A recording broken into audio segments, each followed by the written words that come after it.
Po dniach mroku przybyliśmy do jednego z najpiękniejszych miast świata i jeszcze w dodatku zastaliśmy tak cudowną pogodę. No jest po prostu wyśmienicie. Ale Praga to nie tylko ładne widoki, to historie o pragnieniu wieczności i złota. Piękno, za którym kryją się egzekucje i bunty, most z magiczną datą i dzieci z kodami kreskowymi. A im bardziej się zagłębimy, tym te historie będą bardziej zaskakujące. A więc ruszamy.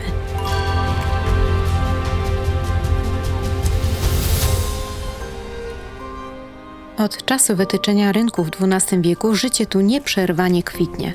Praski plac centralny jest znacznie mniejszy niż krakowski, a jego kształt jest nieregularny. Otaczają go kolorowe, zdobne i pięknie utrzymane kamienice.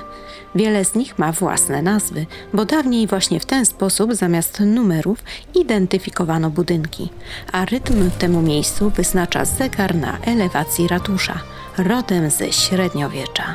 Za mną słynne praskie cudo, jeden z najstarszych astronomicznych zegarów na świecie. Powstał w 1410 roku, czyli dla nas znamienna data, kiedy my biliśmy się u siebie. Tutaj skonstruowano taki piękny zegar. Dokonał tego Mikulas. Według legendy podobno wypalono mu później oczy, ażeby nigdy już czegoś podobnego nie stworzył nigdzie indziej. Astronomiczna część orloja, bo tak określa się w Czechach stare zegary wieżowe, wskazuje położenie Słońca i Księżyca oraz znaku zodiaku. Choć tego nie widać, jest on w nieustannym ruchu. Poruszają się również figury, które go ozdabiają, zawsze o pełnej godzinie. A wiesz, że ten potężny ratusz miał kiedyś jeszcze dodatkowe neogotyckie skrzydło? Zostało zniszczone w czasie II wojny światowej, gdy Niemcy ostrzeliwali czeskich powstańców. To zresztą nie jedyna tragedia, której ratusz był świadkiem. Wyobraźcie sobie ciepły czerwcowy dzień, wtedy tutaj w 1621 roku odbyła się tragedia, a mianowicie po przegranym powstaniu Habsburgowie ścieli 27 przywódców tego powstania.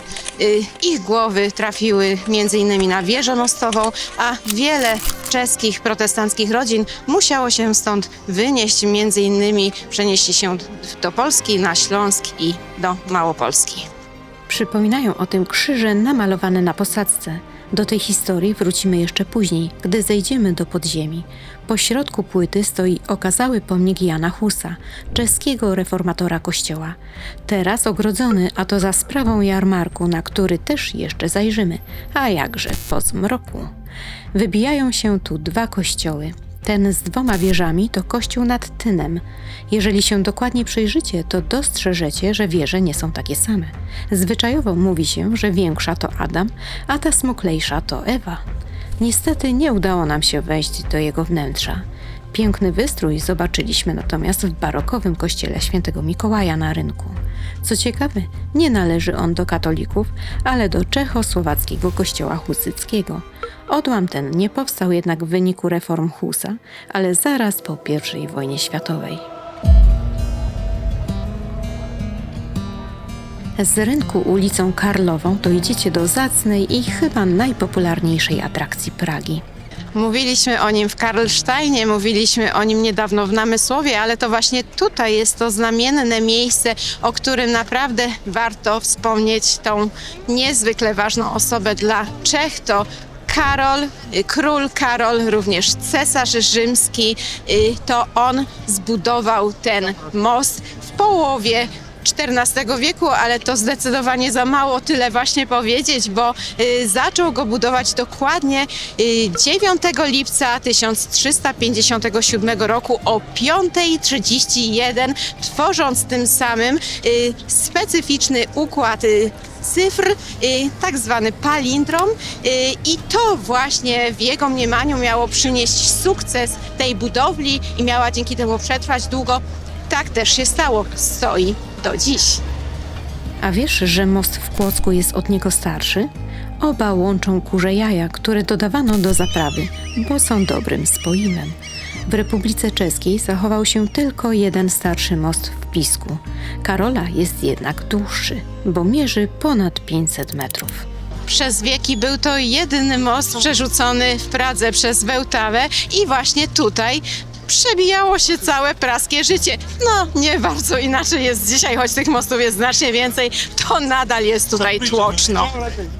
Jako że był też jedynym kamiennym mostem w mieście, zwykle tak go określano, po prostu jako kamienny. Dopiero pod koniec XIX wieku nazwano go od imienia władcy. Dziś trudno to sobie wyobrazić, ale przez stulecia nie był przyozdobiony tymi wspaniałymi figurami. Wszyscy tak robią, to ja zrobię. No i powrót do Pragi zapewniony. Także już subskrybujcie.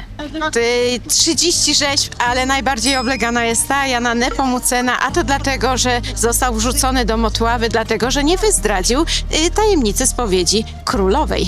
Tę figurę postawiono jako pierwszą. A w niewielkim oddaleniu od rzeźby upamiętnione jest miejsce, w którym został wrzucony do wody.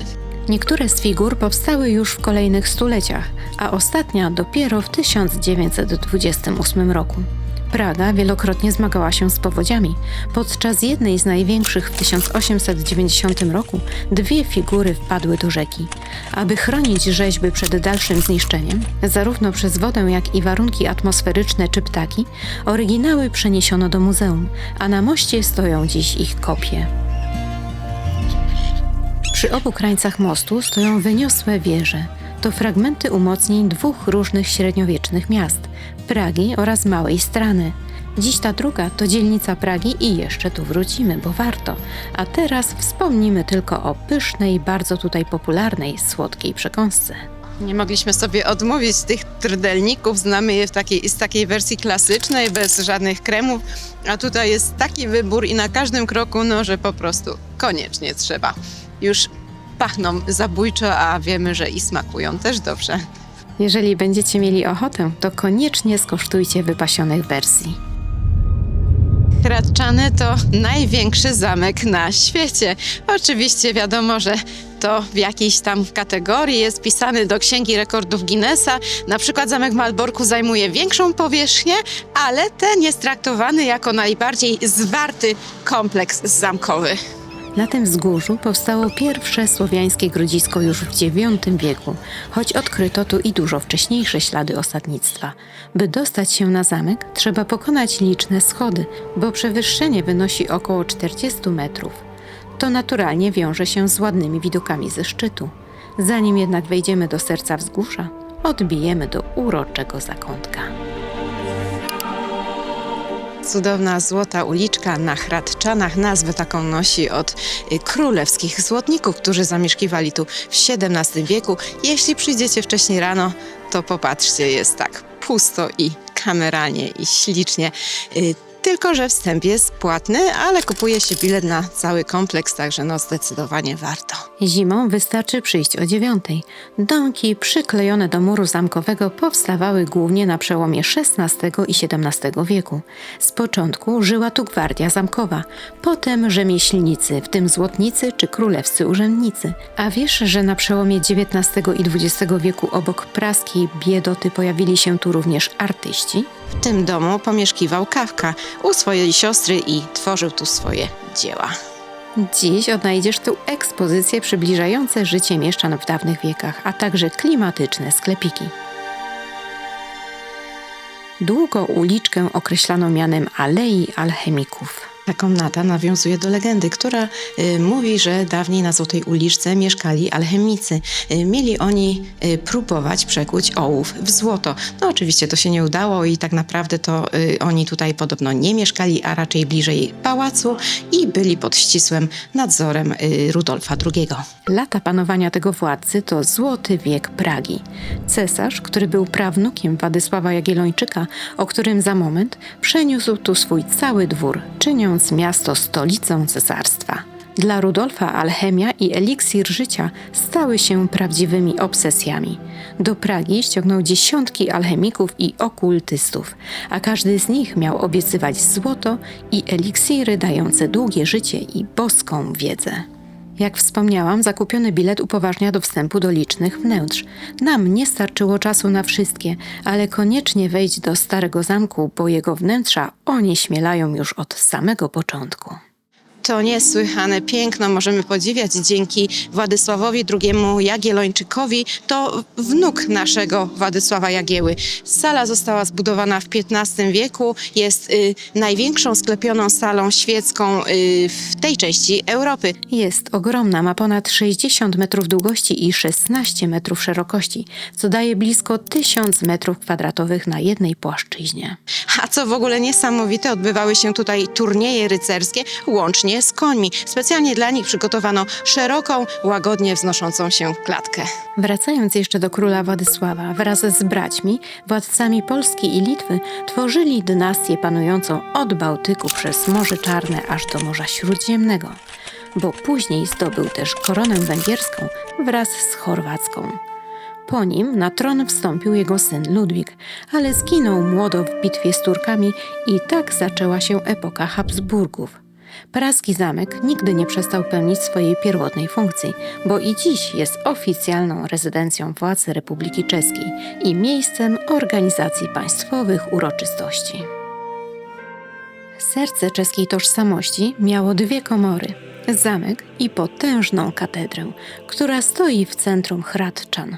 Pierwszy kościół, wtedy w formie rotundy, stanął tu już w X wieku, ale to w XIV wieku zaczęła wyrastać ta monumentalna budowla. Onieśmielająca wręcz katedra znana jest jako świętego Wita, ale to za mało powiedziane, bo tak naprawdę nosi wezwania 3 świętych Wita, świętego Wacława i naszego polskiego świętego Wojciecha.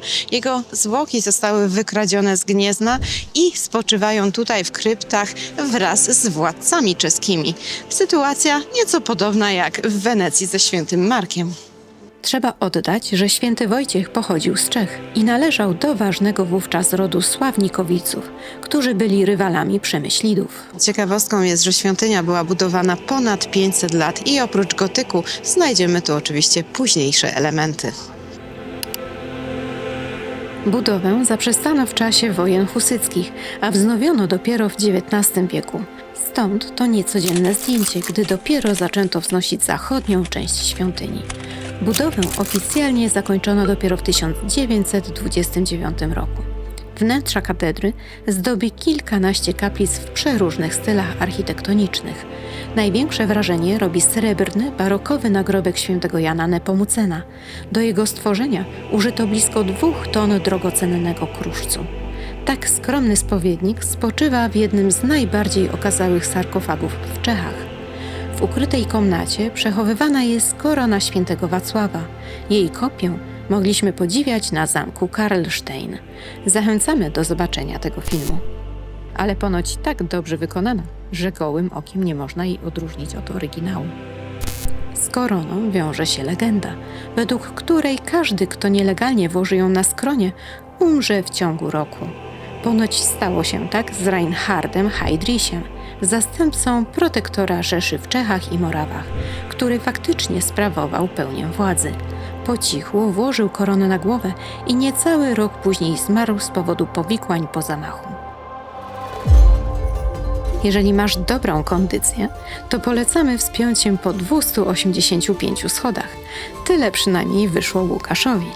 To jedyny sposób, by dostać się na najwyższą, mierzącą 96 metrów wieżę. Dobrze, że nie byliśmy wczoraj, bo przez noc napadało nam śniegu.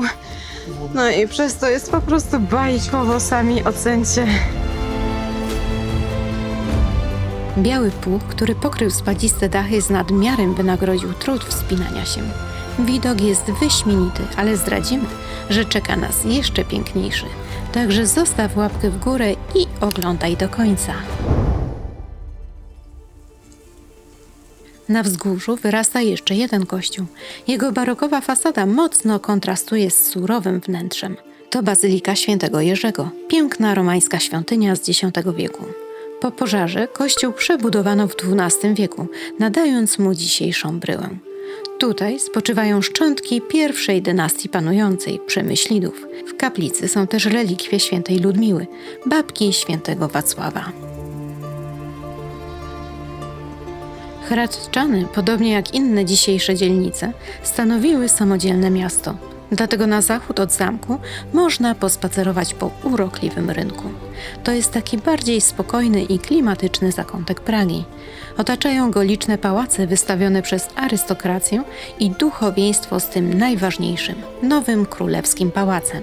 Przy bramie gigantów wartę pełnią żołnierze, a w samo południe odbywa się uroczysta zmiana warty. Powoli kończy się krótki zimowy dzień, a latarnie rozświetlają coraz gęstszy mrok. Błękit ustępuje granatowi i doskonale się składa, bo tak wspaniałe miejskie iluminacje stanowią dodatkową atrakcję. Pospacerowaliśmy więc trochę po urokliwych zakątkach Hradczan i Starego Miasta, chłonąc atmosferę czeskiej stolicy.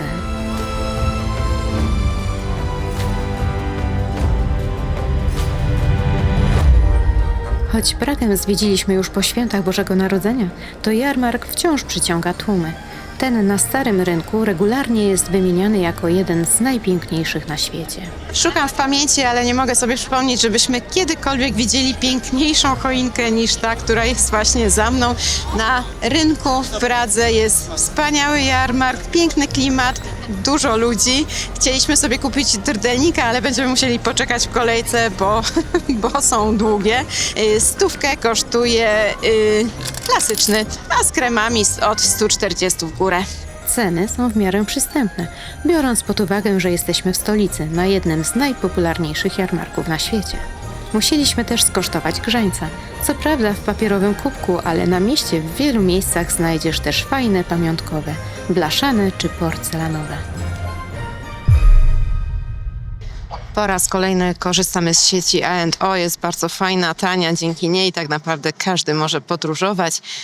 Śniadanko, jest wszystko co potrzeba i to w dość dużym wyborze. Zobaczcie, jaki piękny dzień nas wita, a jako, że to jest dość wersja ekonomiczna, to oczywiście trzeba dojechać do centrum Pragi, bo jesteśmy w pewnym oddaleniu, ale jest to bardzo łatwe, komunikacja dobrze jest zorganizowana. Mamy wykupione bilety czasowe, akurat na 24 godziny, jeszcze można również na 72. To jest zarówno na autobusy, na tramwaje i na metro. Stąd będziemy jechać w około 2 przystanków autobusem, po czym przesiadamy się na metro, na zieloną linię i wyskakujemy już w centrum Starówki. Komunikacja miejska ma doskonałą aplikację z możliwością kupna biletów online. Wszystkie szczegóły znajdziesz u nas na blogu. Przeszliśmy przez hity Pragi. Teraz czas na kolejne miejsca, które również kryją w sobie ciekawostki i piękno. Nasz spacer rozpoczniemy przy reprezentacyjnym domu. Tak, to jest jego oficjalna nazwa. Przepiękna secesja za mną, jeden z najpiękniejszych gmachów Pragi. Powstał na początku XX stulecia, a w sercach Czechów jest bardzo zawsze blisko i w pamięci, bo to tutaj w 1918 roku ogłoszono niepodległość Czechosłowacji. W dziejach zapisał się też w roku 1989, gdy odbyło się tu pierwsze spotkanie władz komunistycznych z Forum Obywatelskim. Budynek ten stoi przy Baszcie Prochowej, choć od przewodnika słyszeliśmy wersję, że prochu tutaj nigdy nie trzymano. Od Baszty Prochowej zmierzamy traktem królewskim wprost na rynek, a po drodze Żabka. Źródła naszych żabek i czeskich są wspólne, ale teraz to dwie różne firmy. Po drodze zwróć uwagę na budynek z czarną Madonną. To pierwszy i najsłynniejszy przykład czeskiego kubizmu. Zresztą kryje w swoich ścianach muzeum związane z tym okresem sztuki. Figura to pozostałość po poprzedniej barokowej kamienicy. Gdy tak spacerowaliśmy po Starym Mieście w kierunku Klementinum, to naszą uwagę przykuł jeden sklep, a dokładniej kopalnia cukierków. Fantastyczne baśniowe miejsce, które pokazuje, że słodkości są cenniejsze niż złoto. Żelki, słodkie kamyczki, karmelki, lizaki, cokolwiek słodkiego ci się marzy, znajdziesz to w otchłaniach tej kopalni. Mega plus za fantastyczny wystrój. Tak dotarliśmy do kompleksu Klementinum. To drugi po Hradczanach największy w Pradze zespół zabytków, choć zwiedziliśmy tylko jego wieżę. Na ścianie Klementinum mamy polski akcent, a mianowicie ta rzeźba dziewczynki to dzieło polskiej rzeźbiarki Magdaleny Popławskiej. Kiedyś były to zabudowania klasztorne. Później Kolegium Jezuitów, wreszcie najpotężniejszy uniwersytet tej części Europy. A dziś mieści się tu Biblioteka Narodowa ze wspaniałym księgozbiorem i cudną salą, dzięki której praska biblioteka uchodzi za jedną z piękniejszych na świecie. A to jest właśnie ta najpiękniejsza sala biblioteczna z XVIII wieku. Można podejść tylko do barierek, ale chyba to dobrze, bo stąd naprawdę pięknie można to podziwiać, a nikt nie zniszczy nic. Pełne zbiory Klementinum to ponad 6,5 miliona woluminów, a za najcięższą księgę uchodzi ogromny tom pieśni kościelnych, ważący ponad 70 kg. Najcenniejszy jest tu natomiast kodeks wyszehradzki z XI wieku. Za tymi drzwiami jest małe, ciasne pomieszczenie bez okien, oczywiście ciemne, i tutaj zamykano studentów na 3 do 7 dni, jeśli byli niegrzeczni. To ile ty byś tam przesiedział? Działało tu też obserwatorium astronomiczne. Widzicie tam niewielką dziurkę? Przez nią dostawało się światło i w samo południe padało na linkę symbolizującą południk. Wtedy rozhuśtywano dzwony, aby oznajmić Prażanom 12 godzinę. Zwyczaj ten zanikł dopiero po odkryciu radia. Do dnia dzisiejszego od 250 lat wykonuje się tu pomiary meteorologiczne. Nieprzerwanie, dzień w dzień. Ale najpiękniejsze, co Klementinum oferuje, jest jeszcze wyżej. To wspaniały widok na miasto 100 wież, jak bywa nazywane. Tutaj wrażenia potęguje poczucie, że jest się w centrum tego wszystkiego. Strzeliste budowle są niemal na wyciągnięcie ręki. Do tego przebijające słońce, które zimą nigdy nie jest zbyt wysoko. Cudowne doznanie. Zostaw łapkę, jeżeli też tak uważasz.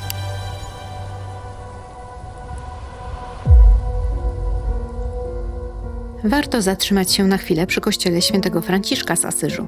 Należy do zakonu krzyżowców z czerwoną gwiazdą, jedynego zakonu rycerskiego w Czechach założonego przez świętą Agnieszkę Czeską. W środku często rozbrzmiewają koncerty na barokowych organach, uważanych za najstarsze czynne w Pradze. Najprzyjemniejsza chwilka przerwy, jaką można sobie wymarzyć, czyli jedzonko ciepłe w zimną zimę. Jesteśmy u Złotego Gada, Po polsku węża. czyli w historycznej restauracji. Podobno chwalą się, że pochodzą już z XVIII wieku. No i oczywiście po czesku, czyli smażony ser i hranolki. Czeski klasyk, prosty, ale zawsze smaczny i na czasie. Idealny do złotego trunku. W końcu złoto to kolor Pragi. Już wspominałam, że na drugim brzegu Wełtawy rozciąga się dzielnica Mała Strana, czyli mniejsze miasto. Tutaj liczba turystów poza główną ulicą jest znacznie mniejsza. Wcisnęła się tu między budynki jedna z popularniejszych ciekawostek miasta. Pamiętacie, jak w Wenecji przeciskałam się przez najwęższą uliczkę?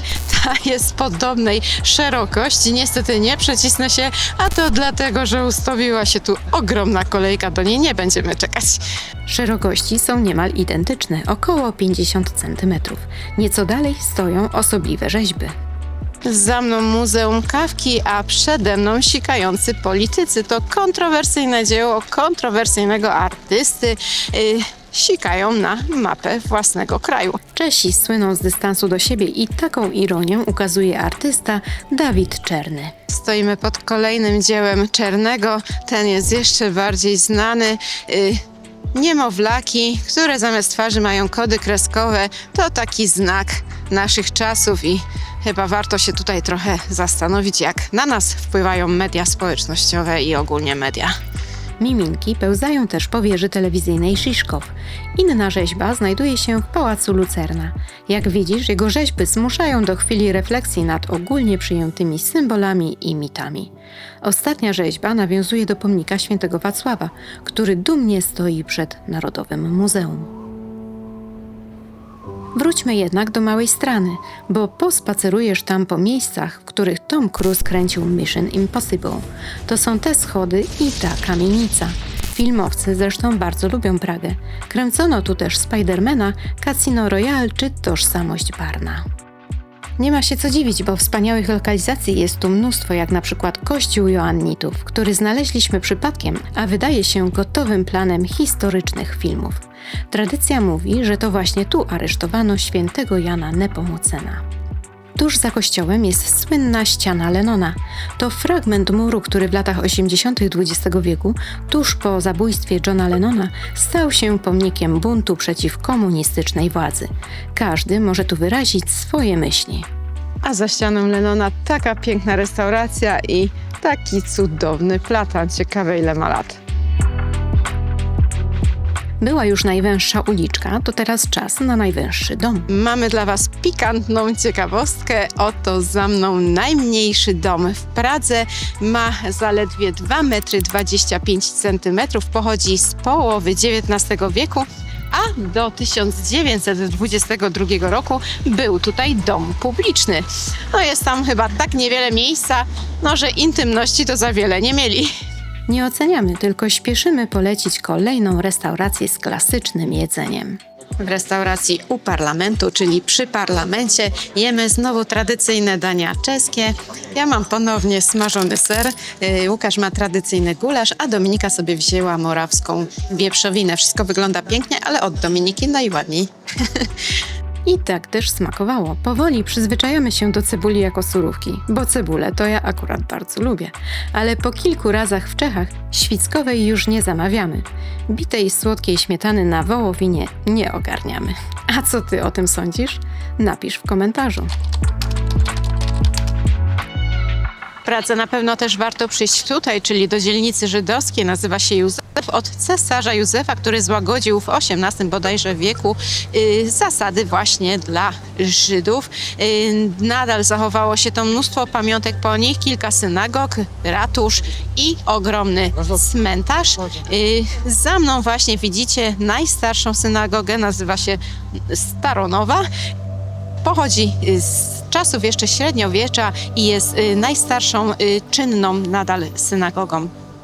Co ciekawe, czemu tak dobrze zachowało się to miejsce? Bo naziści chcieli tutaj stworzyć muzeum wymarłej rasy i różne zabytki, różne przedmioty kultu żydowskiego zostały tutaj sprowadzone z innych miejsc, które były likwidowane wówczas. Tak znalazły się tu jedne z najbogatszych na świecie zbiorów związanych z żydowską kulturą. Muzeum Wymarłej Rasy, brzmi to bardzo źle, oczywiście pomysłu nie zrealizowano, ale istnieje tutaj dość skomplikowany system muzealny, złożony właśnie z kilku synagog, właśnie z muzeum i z tego olbrzymiego kirkutu. No cena jest dość zabójcza, bo kosztuje 600 koron od osoby, więc nie decydujemy się całości zwiedzać, tym bardziej, że nie mamy tyle czasu, ale na pewno jeśli macie ochotę i czas, to polecamy gorąco, bo synagogi są bardzo piękne i na pewno warto zajrzeć do ich wnętrza. Z zewnątrz też prezentują się okazale. To niesamowite, że miejsce, które kiedyś było symbolem wykluczenia, dziś stało się przestrzenią pamięci i refleksji. Jesteśmy na wycieczce po Starym Mieście z przewodnikiem i odkrywamy różne perełki, między innymi w podziemiach miasta taki XII-wieczny pałac. To, co dziś jest piwnicą, w czasach świetności pałacu było parterem. Tak przez stulecia podniósł się poziom gruntu. W XV wieku mieszkał tu Jerzy z Podjebrat, przyszły król Czech. Aż do II wojny światowej miejsce było tajemnicą. Odkrytą dopiero, gdy organizowano tu schron przeciwlotniczy. Wycieczka z przewodnikiem trwała około 90 minut i w tym czasie przeszliśmy duży fragment Starego Miasta, słuchając różnych opowieści, na przykład o problemach ze Szwedami. That is the official coat of arms of Prague. Notice the arm with the sword on the bottom of that coat of arms. That is a reminder of this Battle of Prague that happened in the 1600s when the Swedish army came to Prague, plundered it after the British left after Rudolf II. And the Swedish army conquered half of Prague, and then they got to the river and couldn't get across. We only had one bridge here, which was called the Stone Bridge. It is now called the Charles Bridge, but we defended this stone bridge so well that the Swedish army had to turn back and go back to Sweden, where they came from. As like a reminder of this great feat, our Austrian ruler allowed us to put the arm with the sword on the bottom of the coat of arms because he was so kind. Odwiedziliśmy jeszcze 2 dzisiejsze piwnice, które powstały już w XIV wieku. Jak się właśnie dowiedzieliśmy, Czechom zawdzięczamy 3 słowa: robot, pistolet i dolar. To ostatnie pochodzi od talara, czyli srebrnej monety bitej w Czechach. Podłoże, po którym stąpamy, pamięta jeszcze średniowiecznych kupców handlujących tu zwierzętami i ziarnem, bo kiedyś nie było tu budynku. W ostatnich podziemiach, które zwiedziliśmy, zorganizowano wystawy związane z alchemią, zarazami czy torturami. Wszak to wymarzona sceneria na takie tematy. Przybliża się tu postać kata Jana Mydlarza, który najbardziej zasłynął z egzekucji 27 przywódców powstania czeskiego, o których wcześniej opowiadaliśmy.